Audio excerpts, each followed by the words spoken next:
it's kind of funny, I think, how you asked me in your first email, like how I came across your stuff.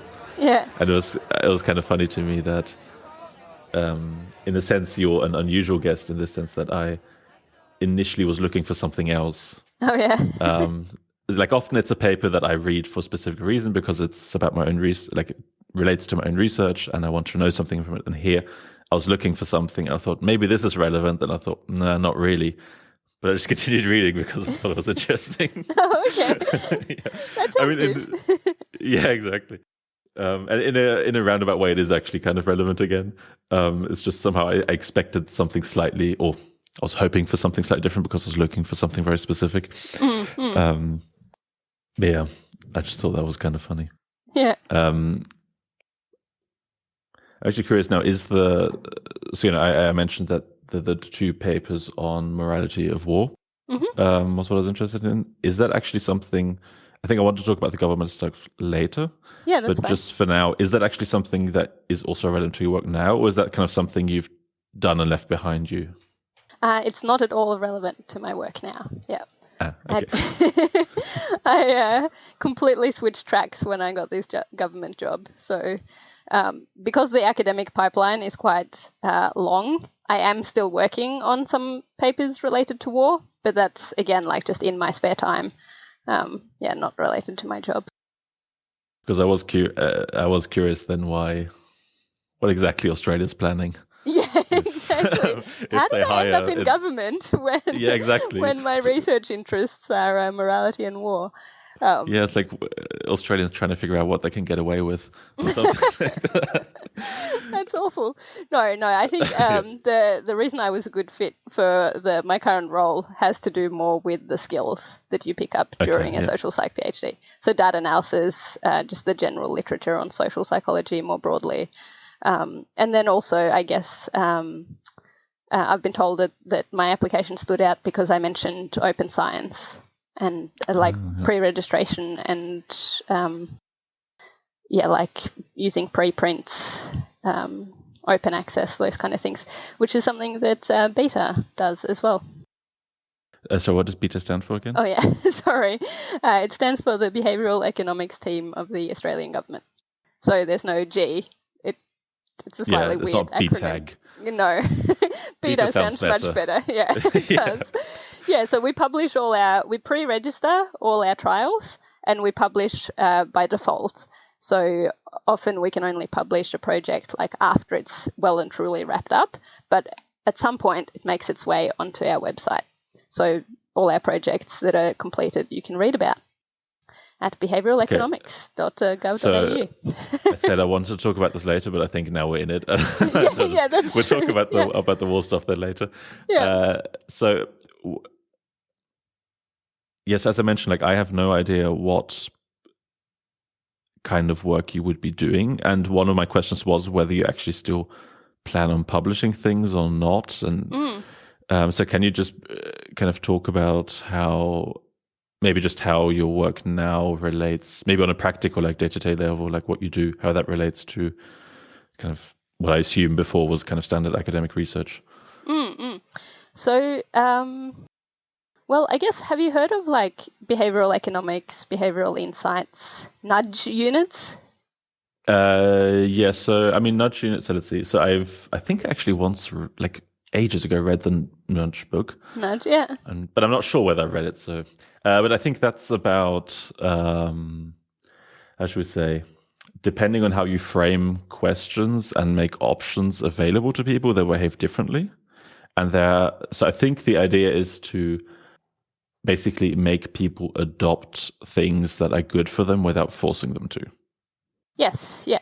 It's kind of marrying just the idea that like it's good for people to be able to choose like whatever they want, whatever option they want. The classic example in Nudge is of a canteen wanting to have like sweets available and chips, but also apples and bananas or whatever, because they want to give people the choice. But at the same time, the canteen has to decide how to like present those choices, and they can make those decisions in a way that kind of helps people choose the apples and the bananas in this example, on the assumption that most people, if they were kind of reflecting on what they would want for themselves, it would be to choose the healthy option.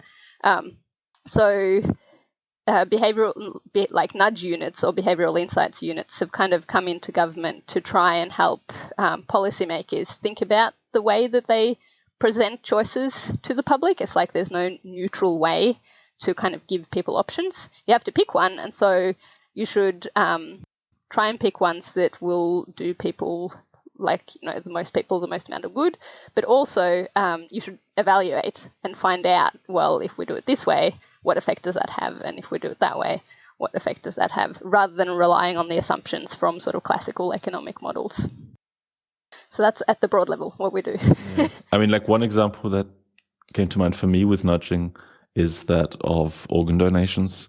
Oh, yeah. Where I think the example they used was something like, I don't know whether it was Germany and Austria, but like two countries that are culturally very similar have completely different organ donation rates, because one of them has an opt-in and the other has an opt-out.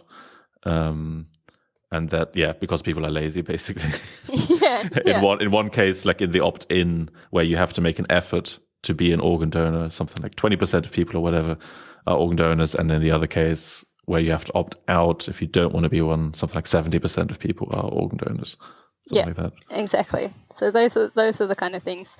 As another example that's pretty well publicized, one of Beta's early sort of high-profile projects had to do with antimicrobial resistance. So doctors overprescribing antibiotics and building resistance to those antibiotics. And so the project was to try and the government was going to write a letter to doctors in Australia to say, like, oh, by the way, this might not be a good thing. You should think about like maybe reducing the amount of antibiotics you prescribe. And so to tie this back to your question earlier about how this like relates to the academic work, I wasn't in Beta when this project started, but there were other social psychologists there. And so they were thinking about the things we know about how people's behaviour is influenced by what others are doing. So what they suggested was that, there was one version of the letter that was just a standard information letter, and then there was another one that also gave the doctors information about how much antibiotics they prescribed relative to other doctors. And they only gave that information to doctors who were in the highest, like beyond the 70th percentile of prescribers. So really high prescribers were told, like, you prescribe this much antibiotics, whereas the average is like this much. And the difference was sometimes quite large. It's like, this is a problem and you're the problem. Yeah. Nice, just sort of descriptively, right? Like not making that judgment, of course, but leaving it to the doctor to make that judgment. I mean, there are many reasons why you might prescribe more than others. Yeah, and in some this study was recently replicated in New Zealand, and they actually looked more carefully at the different segments of the population that are generally prescribed more antibiotics or less antibiotics, and so found like, there are some groups for whom this matters more than others and so on. Anyway, so there were also a few other versions of the letter, but the short story is that the letters went out before the cold and flu season, which is when you see this big peak usually in antibiotic prescription, and that peak was just like chopped off by for the group that it worked really well. And even we recently published an update to this report, like 12 months later. The report didn't get that much attention because COVID, but it does seem to have persisted a little bit. The effect of getting you might have to remind them. Yeah, might have to remind them. Yeah, but so that was a trial that was we registered ahead of time what the plan was for the data analysis.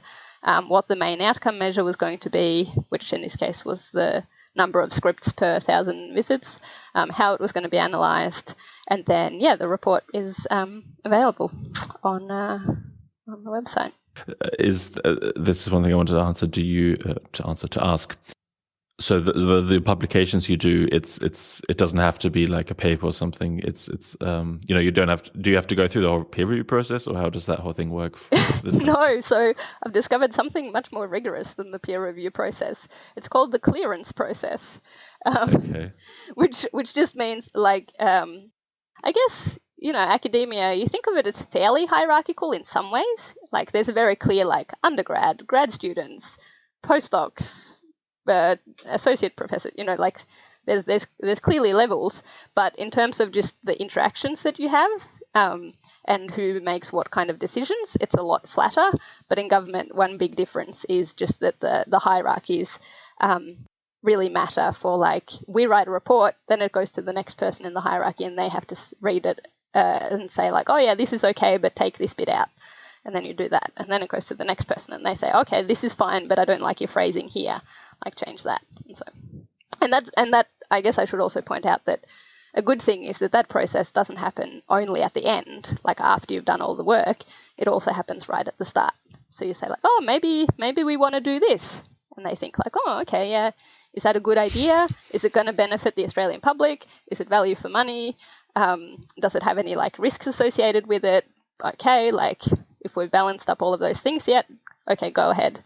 And then as you're making decisions along the way about the sample of participants or the analysis strategy or the outcome measures, we often have to partner with different agencies. So that's one thing that I can also talk about at length, how BETA works as like, just fair warning, how BETA is in a central agency. So we're in the Department of the Prime Minister and Cabinet, which is a central agency, which means it doesn't have direct responsibility over a specific area, like, for example, health or transport or education. It sits at the centre, and so if we want to do something with health, we need to talk to the Department of Health. If we want to do something with taxation, we have to talk to the Australian Taxation Office. If we want to do something with education, talk to the Department of Education. And most of the time it doesn't actually happen in that direction. It's the other departments coming to us and saying, oh, we have this behavioural problem. Do you think you can help? So yeah, sorry, I lost track of what your question was. But yeah, me too. I never I was going to say the publication was what you asked about. So I asked when I started, like, oh, will I be able to publish in academic journals while working at BETA? And the people I spoke to said like, oh yeah, in theory you can. Again, you have to like get it cleared by a bunch of people, but it's not a problem sort of at a theoretical level. But what I've discovered is that once we have the report on our website, that is like the BETA report, it's much more readable than an academic article. It's immediately public, and I just haven't really felt like any great need to then restructure everything, like so that another like 5 people can read it, when it's published in Journal of blah. So it doesn't. Even though I thought that I would want to continue to do that, it just doesn't seem like necessary, I guess. Okay. Is this move from having a postdoc position, I think you had before, right? Mm-hmm. From that to working in your current position, is that for you a kind of permanent move? Or because my question right now is like, okay, so if you wanted to return, let's say at some time, would that be a problem that you hadn't published anything, in quotation marks, you hadn't published anything? So I asked the same question from when I was considering whether to take this position. I asked my old supervisor that question, like, oh, but what if I don't like it? Like, what's going to happen for my prospects of getting back into academia? At the time, my prospects for staying in academia weren't that great. So just because there were no jobs. So like, I don't know if it doesn't really make sense to then start thinking about going back to academia. But yeah, I raised the same question, and what he pointed out was that your output, for want of a better word, is evaluated relative to opportunity when you go for lectureship positions, at least in Australia. Is that true?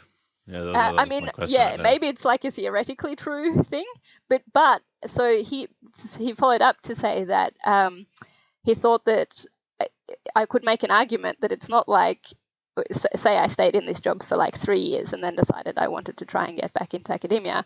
I could make the argument that I hadn't just been sitting there for 3 years. I'd been publishing non-academic articles. I could point to all the other things that would stand in place of publications, and my old publications wouldn't expire. So, you would say like, I have these solid publications. Then I went and got a government job and had like a direct impact on the well-being of the Australian public. And now I would like to be a lecturer again and just talk to undergrads. That's a great way of phrasing it. I didn't publish, but actually help the world. Yeah. But are these reports also then linked to your name and that kind of thing? Or is it just the beta team? They have my name, so I haven't been at Beta long enough to see a report actually published. Again, clearance processes and so on. But it says in the front matter, it says like the Beta team members who contributed to this report were, and then it just has our list of names. Yeah. Okay, so there is still this clear, like I worked on this thing, and my name's on it. It's not just this, and because otherwise it's like this team published something, right? Exactly, and it's very unclear what you're. Well, I guess that's what references are for, but yeah, and I think also, like you said, references, and Beta has some psychologists, some economists, some sort of public policy people. But one of the key things that the psychology PhDs and masters people contribute is actually the ability to design experiments and analyze the data from them.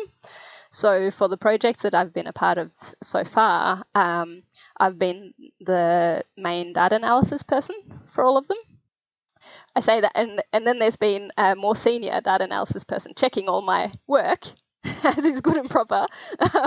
But yeah, so that's kind of like, that doesn't come out in the reports, but it's something that like my reference could say, I could say in a cover letter or whatever, and then it would be very clear when you go to the results section, like, oh, right, so this is exactly what this person contributed to the report. Yeah. I had one, when you said earlier that you have to get clearance from above, the first thing I mean, I'm sure this, I hope that, well, I think this was just the way you phrased it, but there was one thing that immediately made me think of censure. Oh, yeah. Mm-hmm. How do you say that? Censure? Censure. Yeah. Yeah. Censure because, censure. Thank you. Because you said, like we take this part out or something. Oh, yeah. And Mm-hmm. I was just curious, like, do they then sometimes tell you, like, don't write? It's. I mean, I'm assuming you didn't mean like results or something. So like, no, this isn't help, yeah, it's more. So my experience is a little bit limited here. I've been at Beta for 10 months, so I haven't quite figured out like exactly what kinds of things are considered sort of sensitive. Is the phrase that often gets used, but often it'll have to do. So in the experience I do have, it seems to have a little bit to do with kind of consistency across different agencies and different publications on the same topic. So, for example, I don't know if this is the case, so just because I wasn't on the project about antimicrobial resistance, but say I'm imagining that like the Department of Health would have had some sort of campaign more generally about like antimicrobial resistance and how to use antibiotics and so on. And so then making sure that Beta's publication like doesn't say anything that seems like it's going to contradict what health are saying in terms of like just, it's not censorship so much as just making sure messages are clear and people are sort of, it's a bit hard to get at. I wish I had avoiding certain things that might just seem confusing even though they aren't. Yeah. Because often it's not like take this out. It's like, oh, this is really unclear. Explain what you mean, or take it out. Like, I see. Yeah, okay. Yeah. Okay. So, yeah, but let me think if there's a. I'll if something comes up, I'll come back to it. Yeah. But also, and this then relates to me to the whole thing you mentioned earlier, that one of the good things about you and your application was that you had experience with open science and pre-registration, these things. Mm-hmm. So I'm assuming you have to, those things then have to be in the report that you pre-register, or how? Yes, yeah. So we pre-register. So we publish the pre-registration plans as well. Mm-hmm. So everything that we say we're going to do is right there. You can go and look at what we said we were going to do, and then you can look at the report and see, like, well, did you actually do that? Is that done via like the standard OSF format, or the? No, just on the Beta website. Yeah, just on our website. Yeah, and then in the report we will also have like very clearly, like, this is the as pre-registered, or for our primary outcome measure we found blah blah blah, and then it'll have a section that says additional analyses or secondary analyses, and then we just make it really clear that I guess, because one difference between academic reports and the reports that we write is that it's often quite clear that someone is going to read the report and try to do something on the basis of our conclusions. And like, it is actually going to inform some decision. Even if it's not directly doing something, it's like a few steps down the line and someone is going to make some change, right? So that's it's another funny how thing. That's a weird concept almost. Yeah. I mean, it's thought, great. Like, oh, that's so different. Right. But it's when I feel like it's a really good thing to have, to be like, well, we can't just be doing these studies like because we kind of want to know. Like, we're spending taxpayers' money. It has to be something that we can justify in terms of, like, why do we want to know this? What impact is it going to have? Why is it important to people? I'm also spending taxpayers' money, but I'm thinking about those questions. Yeah. I mean, when I was a PhD student, I was also funded by the taxpayer, but the pay was a lot less. So I guess it was more okay that I just did something I was really interested in and not very practical at all. Anyway, but I was just going to say that it means that the reports I've worked on, the biggest. The most kind of editing that's been happening has been in the results sections, where we just wanted to be really clear about what we feel like confident in. Again, like, and that's because the effect sizes are big, or because the analyses were sound, the analyses were pre-registered, like there wasn't anything weird. It's those are the things we're confident in, and then things where we're like, well, it looks like there's a difference here and here, but we're not really sure. Like, just being really clear about the conclusions that we think can be drawn from those sort of in-between things, I think is important, because as soon as you like put it in a report and say, oh yeah, this is what we found, then someone is going to run with it. So just, yeah. Right. Yeah, I guess there's more of a, how should we say, responsibility to make sure that you're also just, I think in general, academic research is also going much more that way to, report effect sizes and all that kind of stuff. But somehow it's not quite as important as if that someone's going to just read your thing with the with the explicit purpose of then using it to actually inform policy or something. Then I feel like there's also probably, you don't want to like bog them down in like 100 details that don't really matter. That don't matter. Much. Yeah, exactly. Yeah. But that are interesting for like basic research, but not for actually, I don't know, writing that letter to doctors or whatever. Yeah. I mean, I should also say that it does happen that our reports just kind of get ignored. Whether that's because like we just didn't find anything, like, we're comparing two different presentation formats or something, and it's like, oh, well, this doesn't really matter. They're both equivalently good. Like, then obviously there's not that much interest in trying to build on it. But also if the priorities move on, or the budget's cut, or, hypothetically, those kind of things mean that even if a particular study seemed to show something promising, it's not always carried forward. Mm-hmm. Yeah. By the way, I think we heard your dog there for a second. A few seconds ago. I said something always happens in these podcasts. Yeah. I think I have to leave that in though, because you were talking at the same time, so I can't take that out. Yeah. Hopefully it wasn't too loud. No, I don't know. It's always nice to have a dog in the background. Yeah. Anyway, the another thing I was wondering is, so are you then, do you only do research about certain topics, or is it more that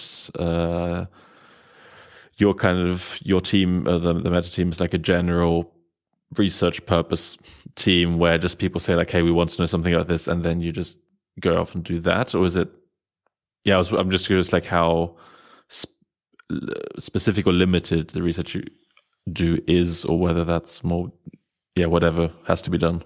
Yeah.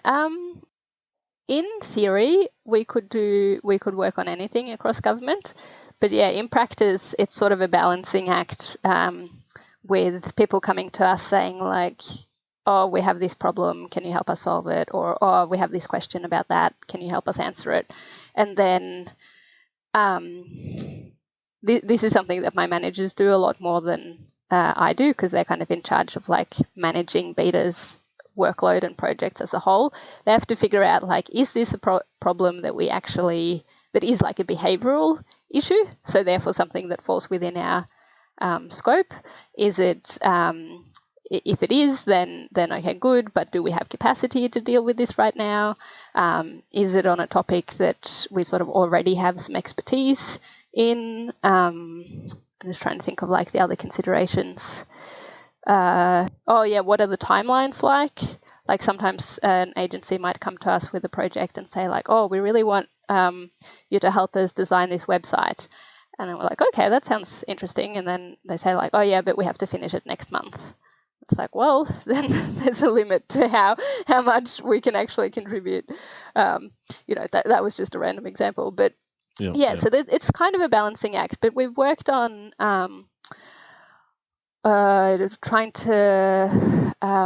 we've worked on retirement savings, we've worked on projects in health, like I mentioned, we worked on projects on add-on insurance, we've worked on a project on helping students like not drop out of university, we've worked on cybersecurity, reminders for credit card, like to make your credit card payments on time. And a lot of them are randomized controlled trials in the field, but sometimes we will also write advisory reports where we just go in and kind of analyze a problem and suggest recommendations for addressing it, but we don't actually test those recommendations. And those reports are also available on the website. Okay. And so what kind of, so let's say you do an empirical study to see how people react or whatever. Is it like, can it be anything that you might do in an academic research context, or is it somehow I'm imagining you have more ability to contact citizens or something to get like specific representative samples or something like that? But yes, no, definitely. So our like gold standard is running a trial in the field. So that trial with the doctors, the letters went to the doctors.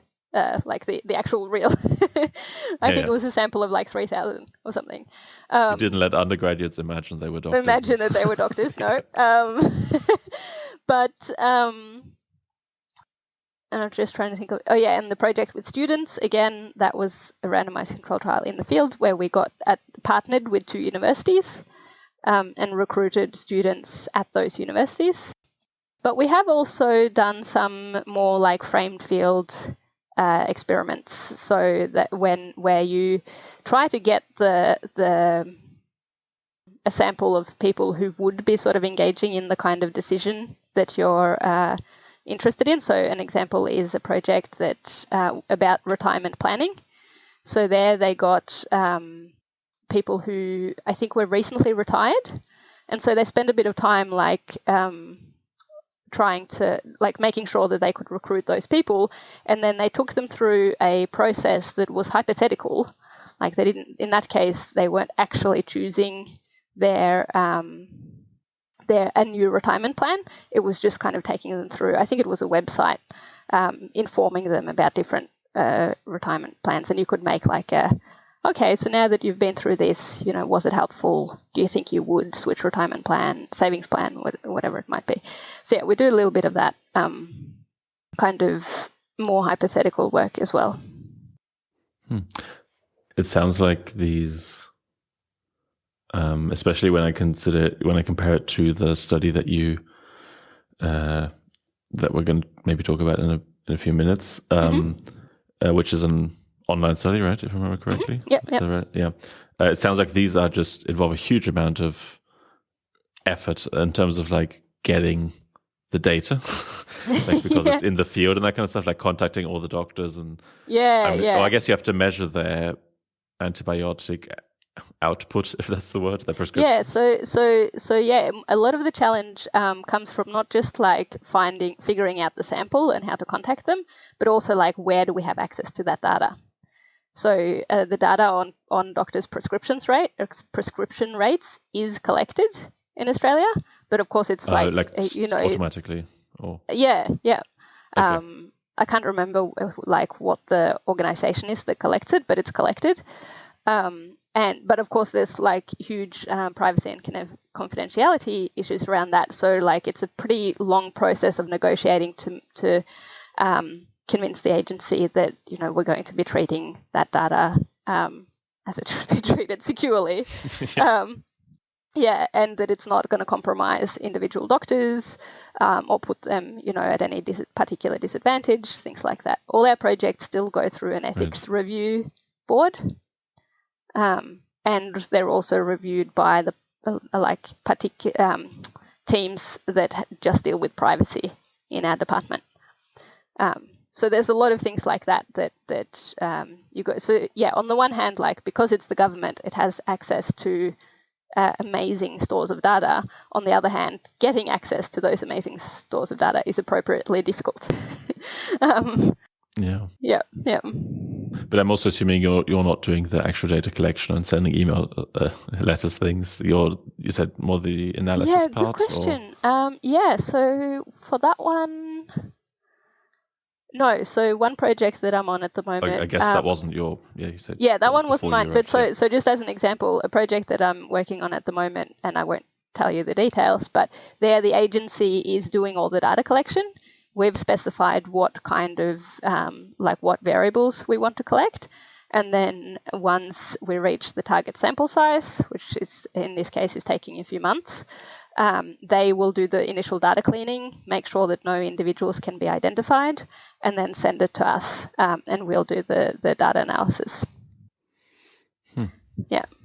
So it's, from the way you've been describing it, it sounds like it's kind of like academia, but without a lot of the annoying parts.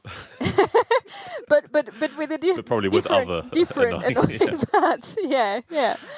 I guess peer review can be annoying, but clearance doesn't sound like it's the easiest process either. No, yeah. I mean, I really appreciate it. So maybe this will be a nice pivot to the registered report that I wrote in academia, right? I really appreciated having, in that case, the peer review before we'd actually run the study, because of course you can take on board like feedback in a completely different way when you haven't just oh, you should do this thing differently in your experimental manipulation.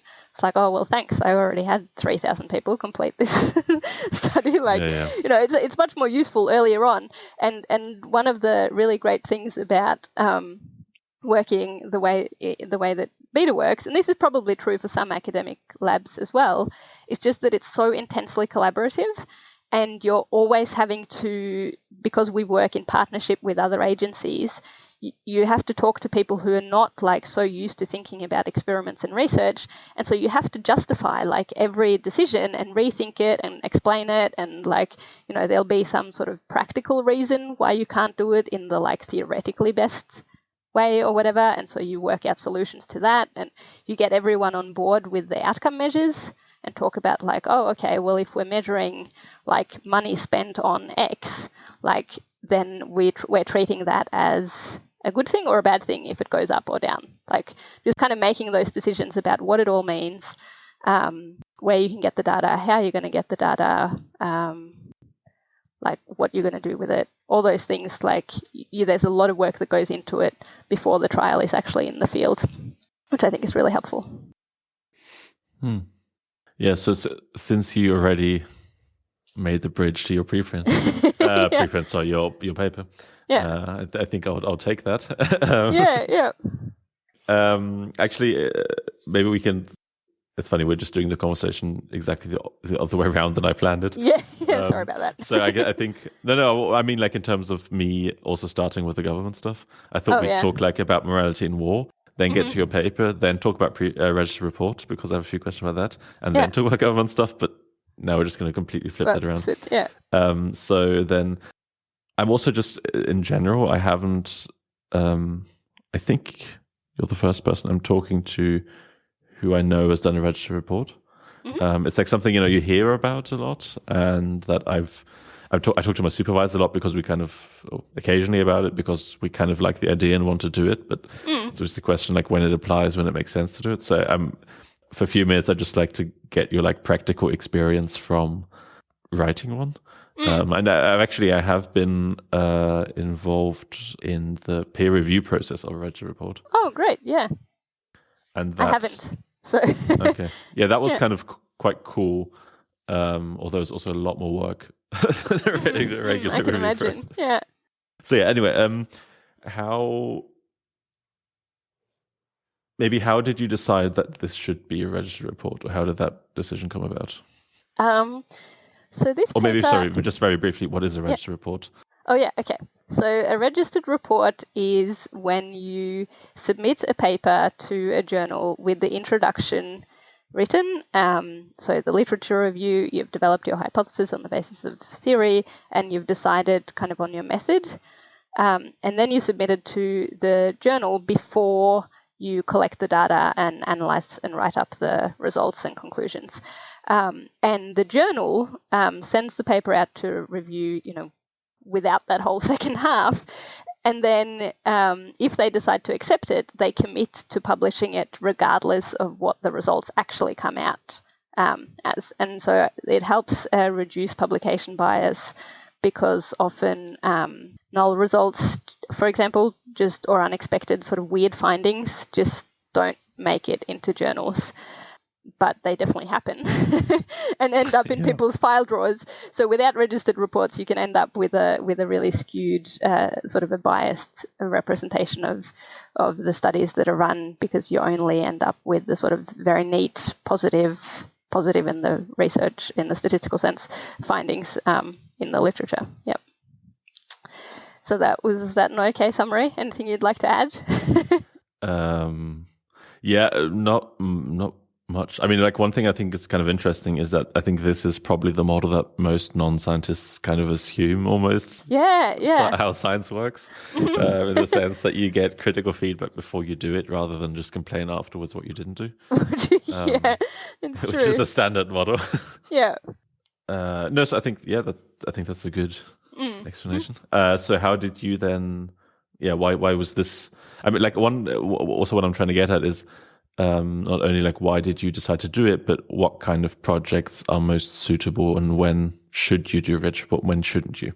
Yeah, that's a good question. I think, just to answer that last part first, I think one thing that made it sort of more straightforward in this case to do a registered report was that we were directly replicating a previous study and then building on it. And so I think that helped because, why do I think that helped? I don't actually know. It's just like an intuition. I'll tell you how it came about, and then I can just rethink like what it is about it. So I had a blog. It still exists, but I what read is it? this. Do you want to tell people about it? Or? I haven't updated it since 2018, I think. But yeah, it's my scholarly goop. It might be interesting to follow this story on the blog. It's called myscholarlygoop.wordpress.com, which is an anagram of moral psychology. But I'd written... So just let me just quickly... yeah. My scholarly goop, GOOP, or... Yeah. And then, sorry, what? My scholarly goop? .wordpress.com. Wait, Did you find because it? I'm also... I think so, yeah. Yeah, the description in... that's also the first thing that it says. If I just Googled it's quite outdated, yeah. It says, this webpage hasn't been updated since February 2018. Yeah, that's below right. is old news. Okay, cool. No, it's just I'll put this stuff in the description also. Oh, yeah. Just good that I've found it. Yeah, okay. Yeah. So I read this paper by Jonathan Phillips and Fari Cushman that was looking at the way that when you're presented with someone doing something immoral, one of the reactions that you might have is like, oh, you can't do that, like as if it's somehow impossible just because it's immoral. And I wrote about, just sort of briefly summarized the paper on my blog, said, oh, this sounds really cool. I wonder how it holds up in a war context, because in war, like things that you can't do that in a peace context, you kind of can a lot of the time in war if you're a soldier and, appropriately authorized and so on. So that was just a question at the end of the post, like, oh, can we replicate this and see also does it work in a war context? And I think Mark Brandt just responded on Twitter actually and said, oh yeah, I'd be up for that. Like, let's do it. He's because the co-author. He's my co-author, yeah. And I guess the other thing that I'd mentioned in the blog post is that the original authors had made all their materials and code and data files and everything available on GitHub. So it looked really easy, right, to just take their materials and their code and just redo it all. So Mark said he was on board. So then I was like, okay, cool, I'll try and do this. And I started working on the project, and then wrote another blog post about the way that I felt like that I had heard about registered reports. At that point, I'd never done one before. I thought it was a cool idea in theory, but I felt just kind of like apprehensive about it, about actually doing one. And part of that apprehension was sort of about the way it's really exciting to get the results of a study and run the analyses and see is it going to come out? And part of the excitement has to do with that if it comes out how you expect it, and if the results are neat, you get a publication out of it, potentially. Whereas the disappointment is, oh no, this I'm going to have to go back to the drawing board. And obviously that sort of motivation and that the fact that getting results is so closely tied to publications that you have that sort of excitement, it doesn't actually seem like a good thing for science. So I was just kind of reflecting on that and thinking I should probably try and overcome it. And then in emails or something with Mark, I can't remember exactly how it came about, we said oh, maybe we should do this one as a registered report. Mm-hmm. And it was, again, fairly straightforward. I guess so this comes back to what you said about what makes a good registered report. I think it was at least a good one for me to start with, because I didn't have to do so much work to kind of justify all the methodological choices, because that was already justified by the fact that we were fairly directly replicating a previous study. And of course, with the results and everything not being there, it's the methodological choices that get a lot of focus in the review process. As it turned out, the reviews we got, I don't remember them. There was just one round of reviews. We got desk rejected at Nature Human Behavior, and then got a round of review at Journal of Experimental Social Psychology. And the only thing that I remember from the review process is that they really made us think about what it would mean to get a null result. How were we actually going to interpret these findings? And that was also really helpful because, again, sort of having to think all of that through in advance. In this case, it didn't make us change much, but it sort of we really thought through there are potential three-way interactions here. There's two-way interactions. What do we really think is going to happen, and why is each of those findings important for the research question and the theory that we're sort of addressing?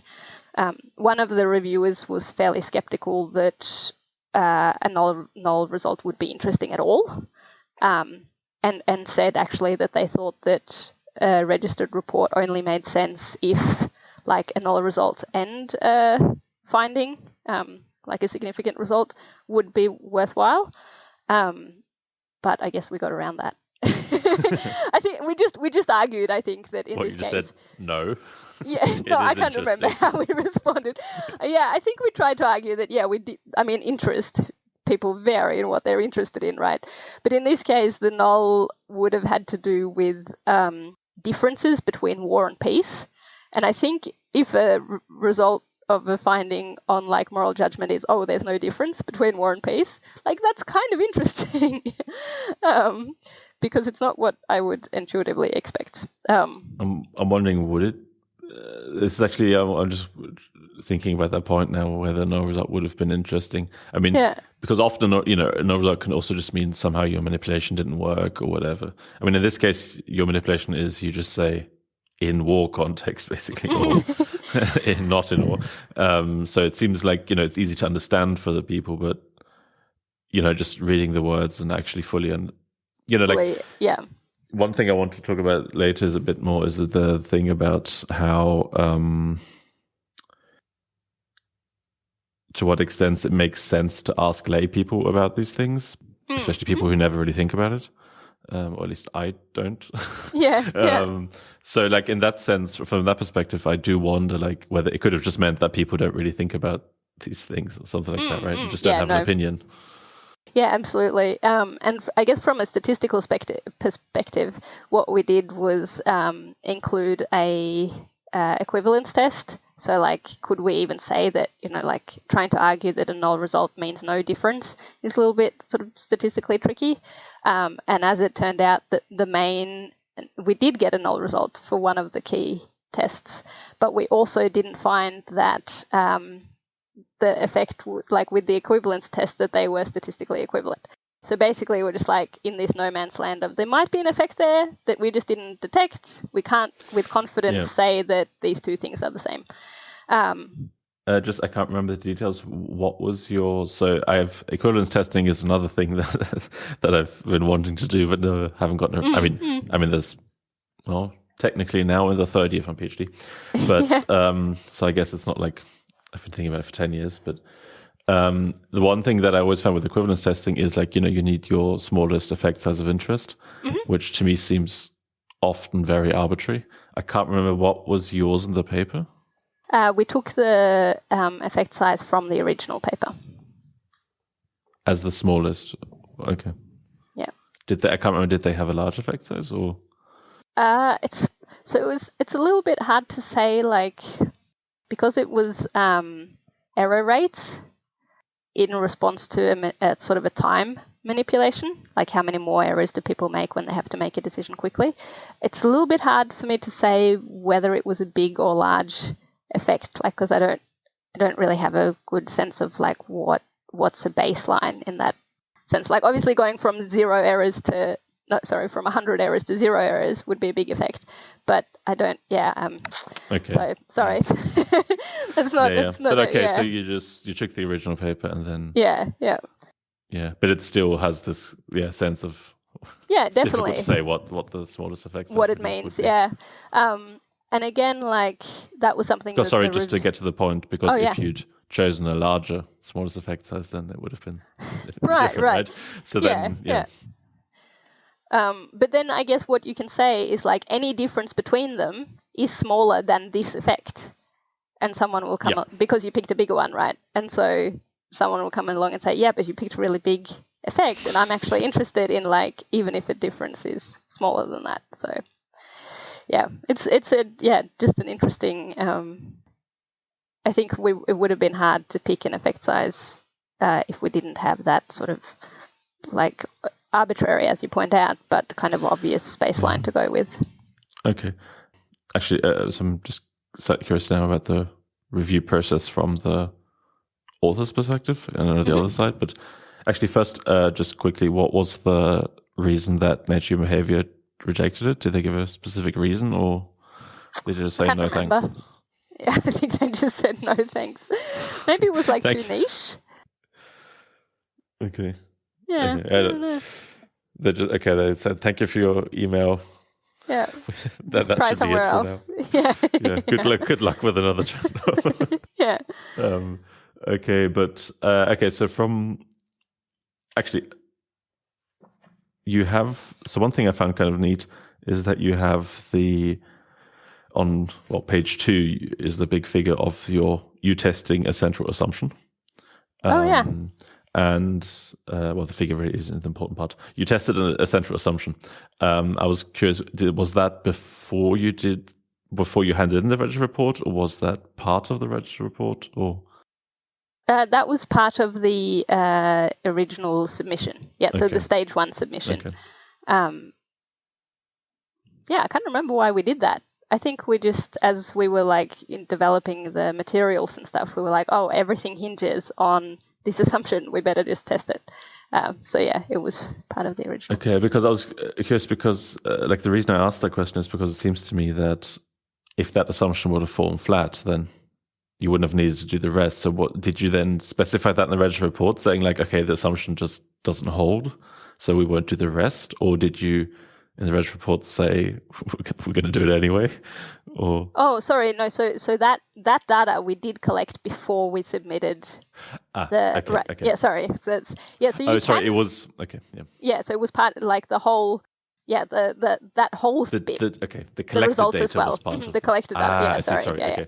Yeah. Okay. So that's something that you can do, right? Like if you have a couple of ideas that sort of you just want to explore, and you've already collected the data and analyzed it, and then you think that there's something there that you really want to like commit to.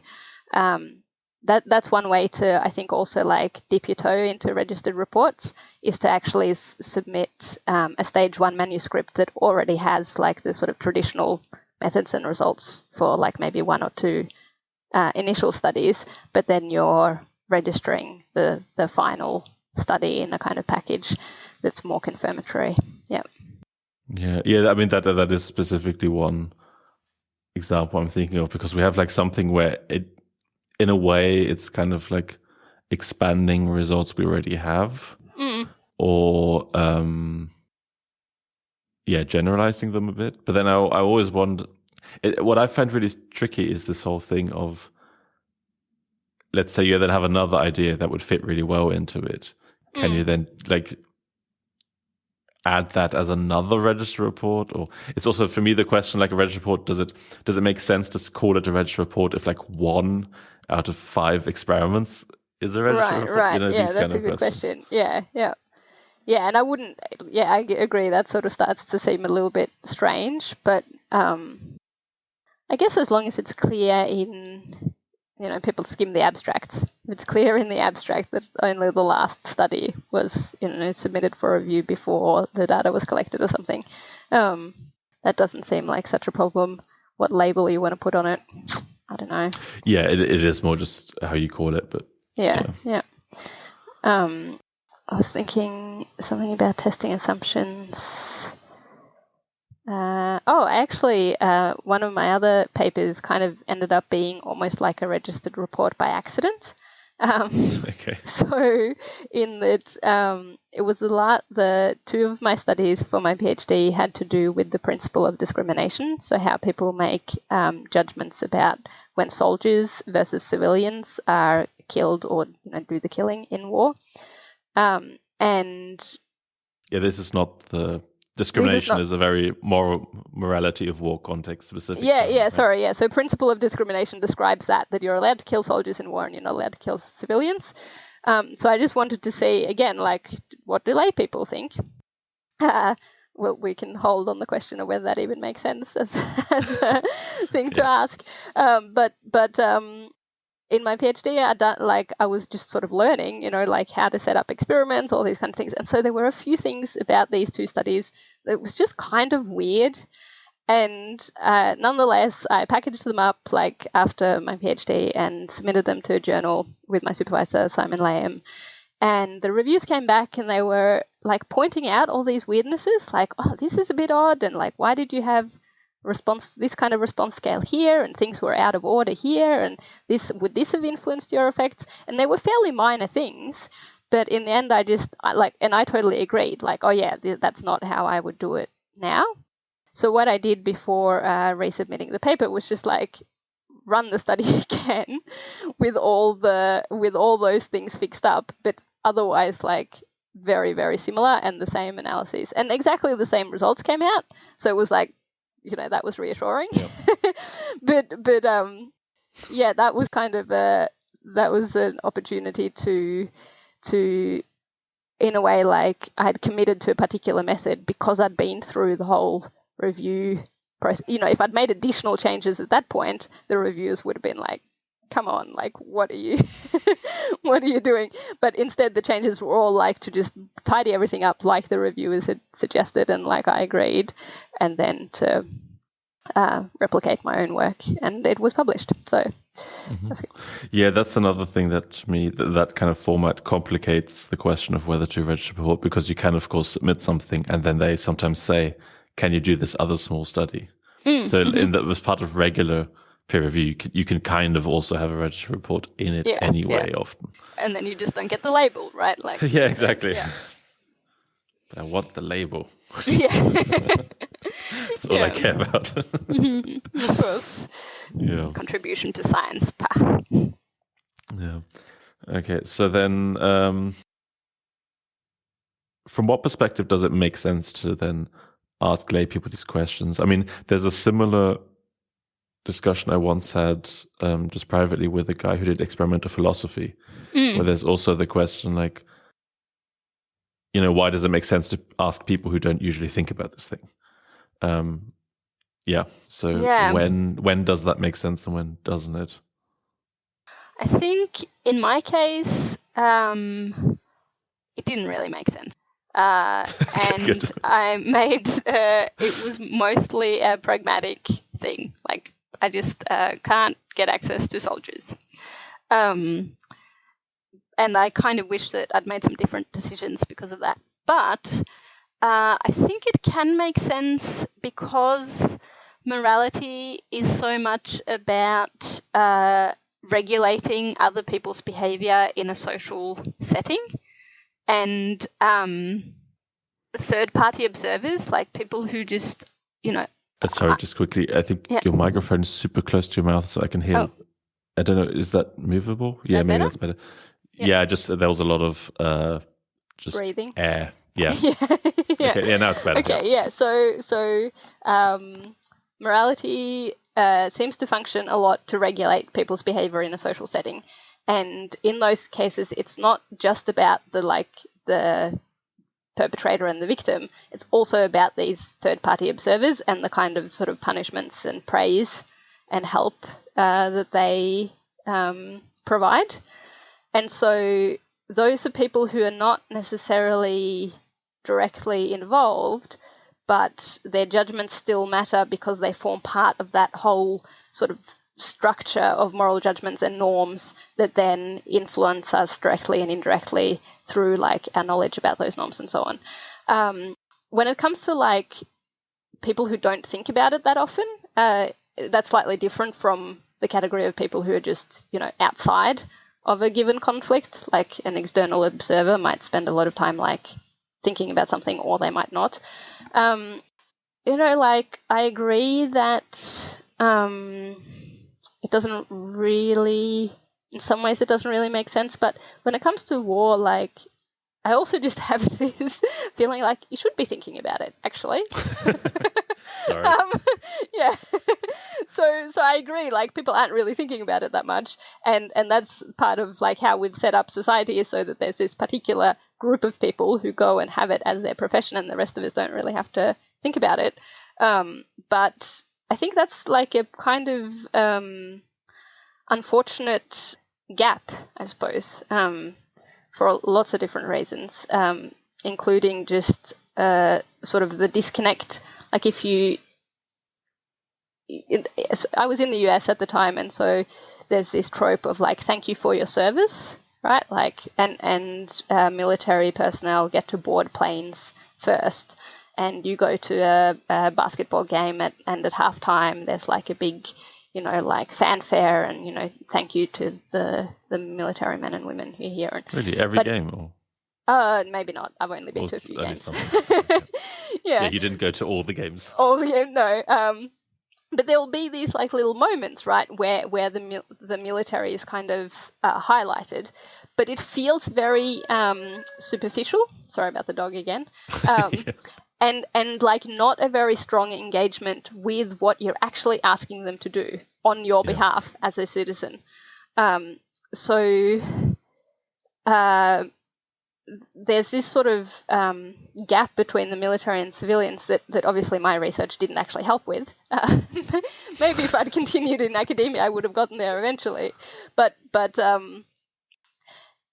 so what we can learn from asking people to make these judgments when they're not used to thinking about it is their like what they come up with in that sort of unreflective, like, oh shit, you're asking me to think about what? All right, like, and if you do start to see particular patterns or biases in those kind of unreflective judgments, I think you have learnt something, provided that I guess it could just be noise, and so just nothing ever replicates because it's just going to be different for all these random reasons.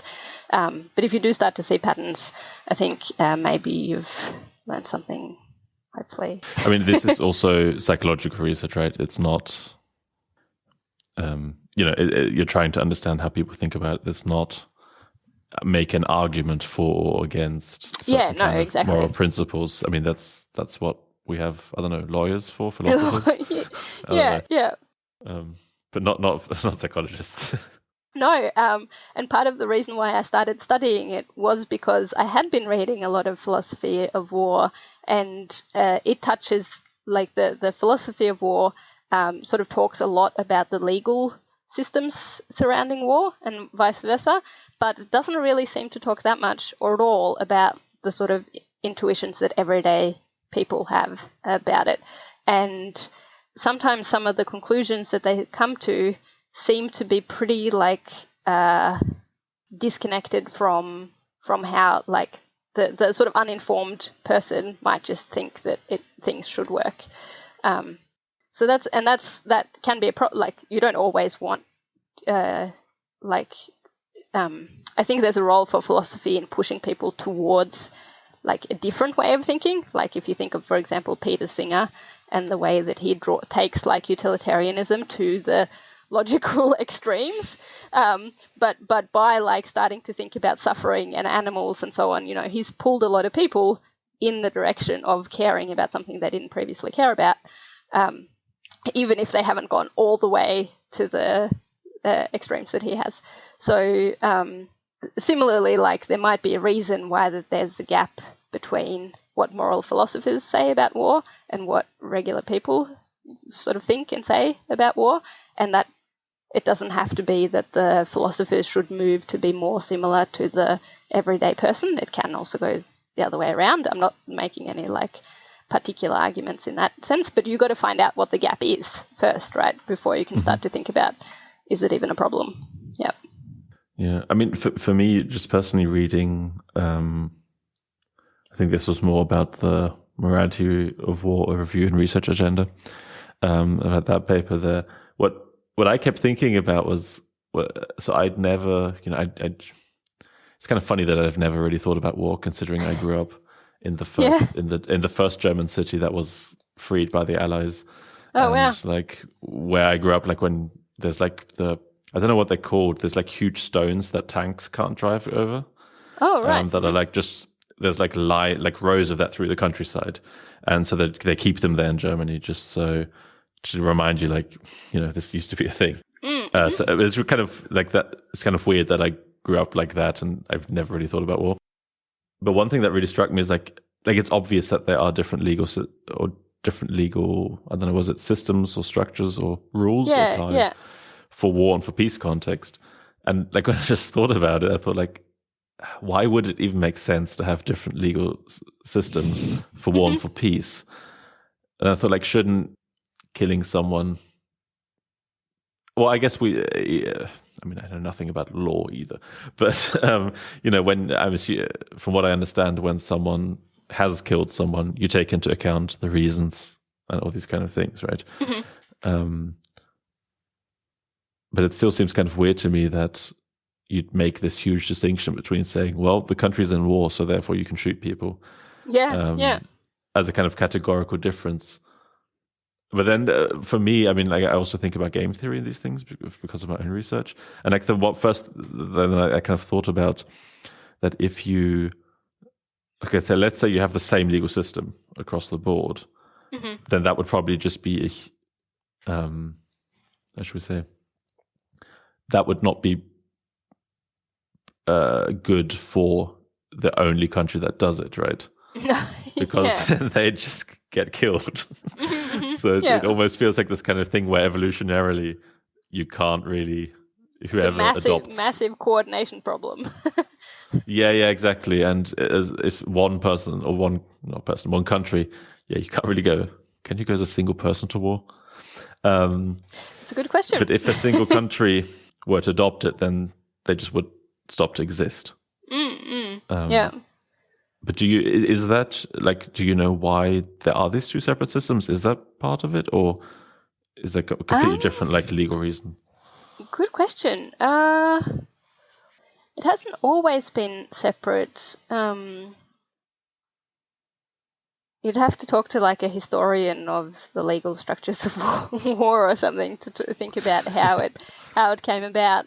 But just war theory does have its roots in sort of theorizing by St. Thomas Aquinas and Augustine, where they were kind of trying to reconcile like the Christian sort of prohibition on killing with the fact that the king can just like send his men out to slaughter and pillage and do whatever he wants, basically. And so I feel like possibly, and this is just, it's been a while since I've thought about this and it wasn't a huge part of my reading, but I feel like the seeds were probably sown at that point, right? And then so they were saying not like, this on the surface of it just seems kind of wrong. Like if we're saying it's wrong to kill another human, those people are being sent out to sort of kill others, and then started to sort of think about what might be the reasons that we can give to say that's justified. And then you get into religion and nation states and all these other things. I guess I would say that one sort of interesting trend that I noticed just maybe in the last 2 or 3 years, I'm sure it's been going on for longer before it popped up on my radar, but is this move towards it? It sort of seemed to be for a long time that that you didn't really think about soldiers as individuals, that they were a collective sort of extension of the state, but that I mean that in like the philosophy of war sense, but then over time it sort of became more of no, we do have to think about the individual responsibilities and individual rights of soldiers. They are sort of agents, even as they are autonomous agents, as well as being agents of the state. And so how do we reconcile these things? And I think that's a really interesting direction that things are going in. But not working on it anymore, so I don't know what's happened in the years since I was there. Yeah, I just find it so fascinating that there's these. I don't actually know what the decision is on these cases, but there's some cases of soldiers being in a country and they don't know war's stopped, but they just keep killing people because they think they're still in a war, but they're actually not. And that's just really weird. I don't actually know what you do with these people because, technically they're committing a crime. Yeah. But yeah, it's a really weird situation. Because you can always just claim it. You can just stay there, kill some people if you want to, and say, "Oh, sorry, I thought that, it was suitable." Yeah, right. Yeah. It's definitely fascinating. And actually, maybe this will be a nice sort of positive note to end on, or a question to end on. Nice. Is did you realize that nuclear weapons were banned on Friday, yesterday? What? No. Yeah. So now, if you use, develop, store, whatever weapons, you're. Let me see. We can look it up. I feel like that's something I should have heard of. Yeah. Although, to be fair, it's Saturday morning right now, so I don't know. Yeah, that's true. I'll send you that. I mean, it's the perennial question about what does it matter what the UN says if it can't enforce anything.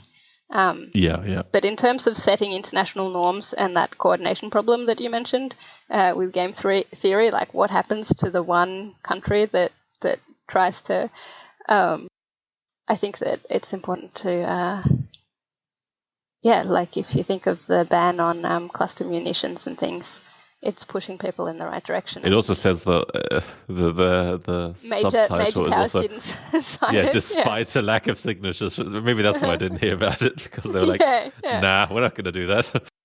We're not going to let Kim Jong be the only one. Be the only one. Yeah. So maybe the rest of us are just freeloading. Who knows? Maybe. Okay, cool.